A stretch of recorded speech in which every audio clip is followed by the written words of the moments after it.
The number one thing couples do that is killing their sex life, and I talk about it in my book, Honest Sex, um, it is actually not talking about sex. Couples come to me all the time. And when I ask, what was the last conversation you had about sex? Or when was it? I've literally had couples tell me it's been 20 years or 10 years or never or months ago. And so in the book, I talk about how you can talk about sex at any time. People say, when's the right time? And I say, you can talk about sex at any time. And I give a process for after to debrief sex. And then I give tips for before sex and during sex. You can talk about sex at any time, and things tend to go better, before, during, or after. So let me break it down. Before sex is an amazing time to have conversations about fantasies and desires and what do you really enjoy? What are your concerns? What tends to irk you and you shut down and it's really hard for you to come back or be present? During sex, I often find that simpler is better. So if you're in the middle of touching someone, do you like it better like this or do you like it better like this? Right? Do you like tickling? Do you like firm pressure? You're trying to keep people in their bodies.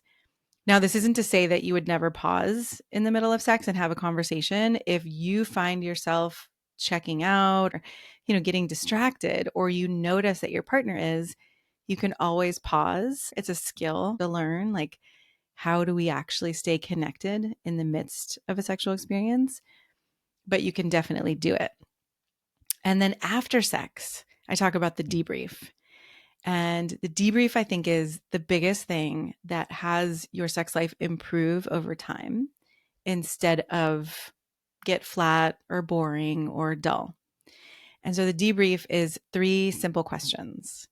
The first one is, what did you enjoy about our sex? And that way it starts with a positive. So if you say, I liked that it was slow, or I liked that you looked me in the eyes.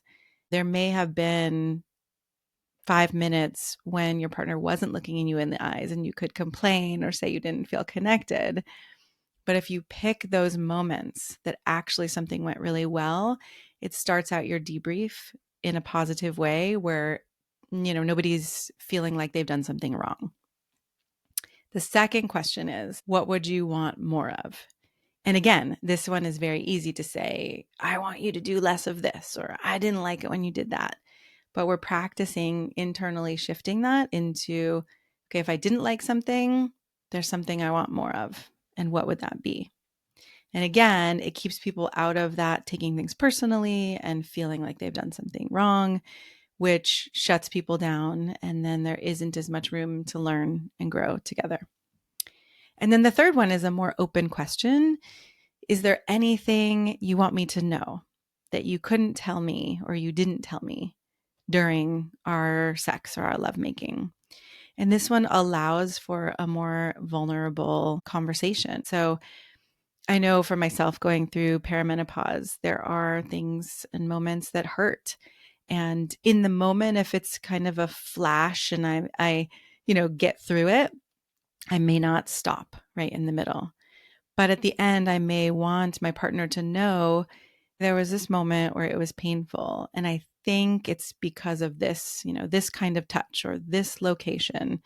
And then we can talk about that. And then our sex life gets more and more connected and more intimate. And we actually know each other's bodies and we know each other's pacing, and we start to become more and more attuned over time. So if you're not talking about sex, and we can expand this into intimacy and emotional connection as well, but it's just more obvious with sex. So if you're not talking about it, your sex life will slowly fade, fizzle, get boring, and you're likely going to be disappointed.